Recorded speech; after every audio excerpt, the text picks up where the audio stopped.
খুনিদেরকে যার স্বাক্ষরে জেল থেকে বের করে খুনের সহযোগিতা করা হয়েছে, যার স্বাক্ষর ছাড়া এর দুটো কোনোটা কার্যকর হতো না, তাকে দেশ থেকে পালিয়ে যেতে বর্তমান সময় তারা সহযোগিতা করেছে, তাদেরকে অবশ্যই বিচারে আওতা আনতে হবে।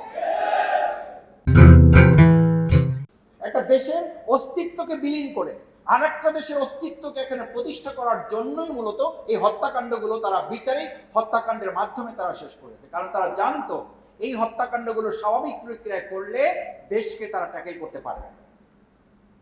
আমার প্রিয় ভাই এবং বন্ধুগণ, সেটা আমাদের জন্য আরেকটা গুরুত্বপূর্ণ হত্যাকাণ্ড শুধু নয়, এটা গণহত্যার আরেকটা প্রেক্ষাপট। 2024 সাল আপনারা যারা আবু সাইদ মুগ্ধের অনুসারী হিসাবে জীবন বাজি রেখেছিলেন, ছাত্র জনতা, কৃষক, শ্রমিক, ভাই বোনেরা, সাংবাদিক, বুদ্ধিজীবী, শিক্ষক, এমনকি ঘরের নারী এবং আমাদের শিশুরা পর্যন্ত এই গণহত্যার শিকার।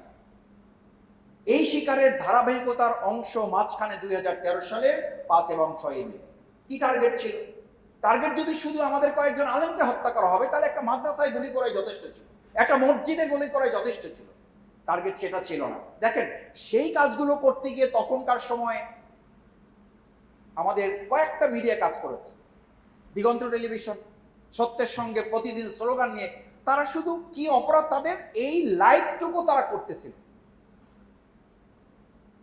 2013 সালে শাপলা চত্বরের লাইভটুকু তারা করতেছিল যে ওখানে কি ঘটছে। আপনি যদি ভালো কিছুই করেন, কি নাম দিয়েছিল বেনজির সাহেব, কি নাম দিয়েছিল র্যাব, কি নাম দিয়েছিল তৎকালীন বিজিবি, নাম দিয়েছিল অপারেশন সিকিউর। আমি বলি অপারেশন, তখন আমি বলেছিলাম কালভার্ট রোডে দাঁড়িয়ে, তখন আমি এক সাংবাদিককে বলেছিলাম এটি অপারেশন সিকিউর নয়, এটি অপারেশন ক্লিন। অপারেশন ক্লিন করার জন্য তারা এখানে নির্ঘাত একটা হত্যাকাণ্ডের মাধ্যমে দেশ এবং জাতির উপরে ভয় সৃষ্টি করে আগামী দিনে যেন আর কেউ কথা বলতে না পারে, তার ত্রাসের রাজত্ব কায়েম করার জন্য তারা এখন একটা সিদ্ধান্ত বাস্তবায়ন করতে এসেছে। বন্ধ করে দেওয়া হলো দিগন্ত টেলিভিশন। রাত 3:30 4টা পর্যন্ত যখন দেশ এবং জাতি, গোটা বিশ্ব যখন এটা দেখতেছিল, যখন তারা মনে করলো তাদের একজন সরকারের গুরুত্বপূর্ণ মন্ত্রিত্বটা স্বীকারোক্তি আছে যে আমরা সিদ্ধান্ত নিয়ে 10 মিনিটের মধ্যে এটা পরিষ্কার করে ফেলেছি। আপনি 10 মিনিটের মধ্যে কি করে পরিষ্কার করলেন? কি প্রযুক্তি আপনার কাছে ছিল যে কয়েক লক্ষ আলেম, দেশপ্রেমিক জনতা ওখানে ছিল, তাদেরকে আপনি কি প্রযুক্তি দিয়ে, আপনার কাছে কি মানে ক্লিন যন্ত্র ছিল যেটা দিয়ে আপনি এটা পরিষ্কার করে ফেললেন 10 মিনিটের মধ্যে? এটা তো তাদের কাছে জানতে হবে, এই স্বীকারোক্তির জবাবদিহি তো তাদের কাছ থেকে নিতে হবে। বন্ধ করে দেওয়া হল, ইসলামিক টিভি বন্ধ করে দেওয়া হল।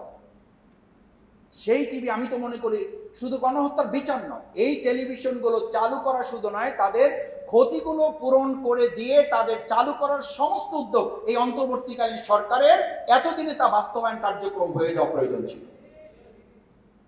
কিন্তু আমরা কি তা বলতে পারছি? আমরা বলতে তো পারছি না, বরং যে জায়গায় এসে আজকে দাঁড়িয়ে কথা বলছি সেই জায়গায় আমরা দেখছি এই গণহত্যা এবং ব্যক্তি যাদেরকে খুন করা হয়েছে, এই খুনের পিছনে যার স্বাক্ষর এবং খুনিদেরকে যার স্বাক্ষরে জেল থেকে বের করে খুনের সহযোগিতা করা হয়েছে, যার স্বাক্ষর ছাড়া এর দুটো কোনোটা কার্যকর হতো না, তাকে দেশ থেকে পালিয়ে যেতে বর্তমান সময় তারা সহযোগিতা করেছে, তাদেরকে অবশ্যই বিচারে আওতা আনতে হবে। গণহত্যার বিচার তো আরো বহু পরের কথা। আমরা তো লক্ষ্য করছি এই গণহত্যার যারা চূড়ান্ত মদতদাতা, যাদের নির্দেশনা, যাদের পরিকল্পনা, যাদের প্রত্যক্ষ পরোক্ষ মদদে এই কার্যক্রমগুলো পরিচালিত হয়েছে, সেই সমস্ত ব্যক্তি, সেই সমস্ত সংগঠন, সেই সমস্ত তৎকালীন সময় দায়িত্বপ্রাপ্ত লোকেরা এই কাজগুলোর সাথে সম্পৃক্ত থেকে এখন তারা পার পেয়ে যাচ্ছে। সম্মানিত বন্ধুগণ, আপনারা লক্ষ্য করছেন যে আমাদের মাঝে আমাদের সম্মানিত অতিথি, বাংলাদেশের বর্তমান সময়ের অত্যন্ত জনপ্রিয় পত্রিকা, পাঠক নন্দিত, শ্রোতা দর্শক নন্দিত পত্রিকা আমার দেশের সম্মানিত সম্পাদক। আমি সবসময় বলি, একজন মানুষের লেখার গুণ থাকে, বলার গুণ থাকে না। লেখা এবং বলার গুণ থাকে, মাঠে কাজ করার কথা থাকে না। তিনি বলেন যে ভাই আমি লিখতে পারি, এত সব সামলাইতে পারি না। আলহামদুলিল্লাহ, সামনে বলছে এই কারণে আল্লাহ তাআলা কিছু মানুষকে তো তৈরি করেন দেশ এবং জাতির নেতৃত্ব দিয়ে, যিনি একই সাথে লিখতে পারেন এবং আজকে বলার মধ্যে দিয়ে আপনারা শুনবেন তিনি বলতে পারেন। এবং একই সাথে তিনি যখন কথা বলেছিলেন, আমি দেশের স্বাধীনতা, সার্বভৌমত্ব এবং ইসলামের জন্য প্রয়োজনে শহীদ হব। আমাদের সেই প্রিয় নেতা মাহমুদুর রহমান সাহেবকে আমরা আমাদের প্রোগ্রাম থেকে আন্তরিক ধন্যবাদ এবং কৃতজ্ঞতা জানাই। আমরা একটু পরেই তার কথা শুনবো। আমি 2 মিনিটের মধ্যে আমার কথা শেষ করতে চাই। প্রিয় ছাত্র ছাত্রী ভাই এবং বোনেরা, উপস্থিত সুধী মণ্ডলী, যে কথাটি বলছিলাম যে আজকে গণহত্যার এই সিলসিলাটি শুধুমাত্র 3টা, 4টা, 5টা, 6টা সংখ্যাতাত্ত্বিকতার মধ্য দিয়ে এটাকে ব্র্যাকেটেড করলে আমরা অনেক ভাইয়ের প্রতি, অনেক পরিবারের প্রতি, শহীদদের প্রতি আমরা জুলুম করব। আপনি 2024 সালে, শুধু এই 24 সালে গণহত্যাকেই যদি গণহত্যা বলেন, তাহলে 2006 সালের 28 অক্টোবরকে আমরা কি বলবো?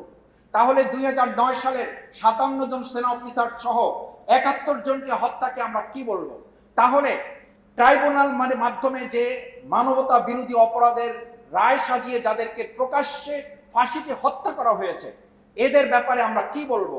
তাহলে 2021 সালে শুধু নরেন্দ্র মোদীকে আমাদের দেশে আনার জন্য 25 জনকে হত্যা করা হয়েছে, আমরা এটাকে কি বলবো? তাহলে আমরা 2013 সালে 28 তারিখ থেকে 5 তারিখ পর্যন্ত আমাদের 2.5 শতাধিক ভাইকে মাওলানা দিলওয়ার হোসেন সাঈদী রাহিমাহুল্লাহর রায়কে কেন্দ্র করে যাদের উপরে গুলি চালিয়ে হত্যা করা হয়েছে, তাদেরটাকে আমরা কি বলবো? এই প্রত্যেকটা বিষয়কে সামনে রেখে যদি আমরা আজকে জাতিকে ঐক্যবদ্ধ করে এই সিদ্ধান্তে উপনীত হতে পারি, 2024 সালের 5ই আগস্ট, সেই দিন পর্যন্ত আপনারা বলেছিলেন আমাদের জুলাই শেষ হয় নাই, আমাদের আগস্ট শেষ হয় নাই, আমাদের জুলাই এবং আগস্ট চলমান আছে এবং এটাকে চলমান রেখেই তৎকালীন প্রত্যেকটি গণহত্যা না, প্রত্যেক দিন এক একজন যাদেরকে হত্যা করা হয়েছে, প্রত্যেকটি হত্যাকারীদের চিহ্নিত করে বাংলাদেশের জনগণের সামনে বিচার নিশ্চিত না করা পর্যন্ত 36 জুলাই আগস্টের অভ্যুত্থানকারীরা থেমে থাকতে পারে না। আমার সম্মানিত ভাই এবং বন্ধুগণ, আসুন 36 জুলাইয়ের 4টি পয়েন্ট আমি শুধুমাত্র আমাদের করণীয় নির্ধারণ করে আমার কথা শেষ করব। নাম্বার 1, আমাদের অবশ্যই নির্ধারণ করতে হবে ফ্যাসিস্ট যারা, তারা কখনোই আর বাংলাদেশে মাথা উঁচু করে দাঁড়াতে না পারে তার দোষর, এবং তাদেরকেও এখন যদি সহযোগিতা করে তাদেরকেও চিহ্নিত করে দেশ এবং জাতি শত্রু হিসাবে নির্ধারণ করে তাদের ব্যাপারেও আমাদেরকে প্রতিরোধ গড়ে তুলতে হবে, আইনের আওতায় তাদেরকে নিয়ে আসতে হবে। নাম্বার 2, এই গণহত্যা এবং প্রত্যেকটি শহীদ পরিবারের শহীদ সদস্য যারা, তাদের কাছে আমাদের দায়বদ্ধতা আছে। তাদের বিচার নিশ্চিত করার জন্য শুধু 2টা, 3টা, 4টা, 5টা, 6টা গণহত্যা বিচারের ইতিহাসে এগুলো আমরা তুলে ধরবো, কিন্তু প্রত্যেকটি হত্যার বিচারের জন্য আওয়ামী লীগ এবং তার দোসর যারা, তাদেরকে বিচারের আওতায় নিয়ে এসে তাদেরকে কার্যকর ভূমিকা পালনের জন্য আমাদের ঐক্যবদ্ধ ভূমিকা পালন করতে হবে। নাম্বার 3, আমাদের এই বর্তমান সময় আমরা লক্ষ্য করি পৃথিবীর যে সমস্ত দেশগুলোতে এরকম গণহত্যা পরিচালিত হয়েছে, সেই দেশের সেই সময় রাষ্ট্রপতি, সেখানকার সংবিধান, সেখানকার আদর্শ, সেখানকার তৎকালীন সময়ের প্রত্যেকটি বন্দোবস্তকে পরিবর্তন শুধু করা হয় নাই, সংযোজন বিয়োজন করা হয় নাই, প্রত্যেকটাকে বিলুপ্ত ঘটিয়ে নতুন আরেকটা পাটাতন তৈরি করা হয়েছে। আমরা যতক্ষণ পর্যন্ত এই নতুন বন্দোবস্ত তৈরি করতে না পারবো, ততক্ষণ শুধুমাত্র একটা নির্বাচন দিয়ে জাতিকে মুক্ত করা যাবে না। 4 নাম্বার, সবশেষ, আসুন আমাদের এই 2013 সালের 5 এবং 6 মে আমি সেদিন লক্ষ্য করার সুযোগ পেয়েছি আমাদের যে সমস্ত ভাইগুলোকে হত্যা করা হয়েছে। তারপর প্রতিদিন টেলিভিশনে একটা টক শো হতো, সেই টক শোতে যারা অংশগ্রহণ করতো তাদের চোখ দিয়ে পানি বের হতো। আমি দেখতাম, এখনো আপনারা পাবেন কিছু কিছু টক শো, যে আমাদের পল্টনের গাছগুলো কেটে ফেলা হয়েছে। আমি খুব বিস্মিত হতাম। আমাদের কয়েকশত আলেমকে গুলি করে রক্তাক্ত অবস্থায় ফেলে দেওয়া হয়েছে, সেটি নিয়ে তারা কথা বলতো না। গাছ কেটে ফেলা হয়েছে, এটি নিয়ে তৎকালীন কিছু সুশীল সমাজের লোকেরা চোখের পানি ফেলতো। তার অর্থ হচ্ছে তারা মানবিক সমাজের পরিবর্তে একটা পাশবিক সমাজ তারা তৈরি করতে চেয়েছিলেন। গাছ কাটার জন্য তাদের চোখের পানি পড়ত। তাদের সেই সময় সেই ভয়ঙ্কর নেত্রী বলতো, এই সমস্ত আলেমরা গায়ে রক্ত মেখে রাস্তায় তারা পড়েছিল। কত ভয়ঙ্কর, বিভৎস এবং হায়ানার চরিত্র হলে একজন মানুষ এই কথা বলতে পারে যে নিজ দায়িত্বে এবং নির্দেশ দিয়ে এই আলেমদেরকে, এই দেশপ্রেমিক মানুষগুলোকে হত্যা করেছে।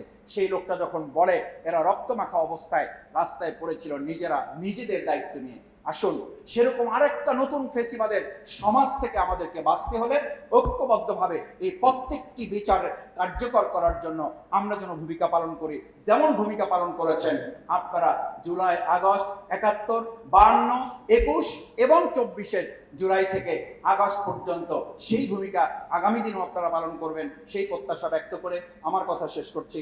সবাইকে ধন্যবাদ। আসসালামু আলাইকুম ওয়া রাহমাতুল্লাহি ওয়া বারাকাতুহু।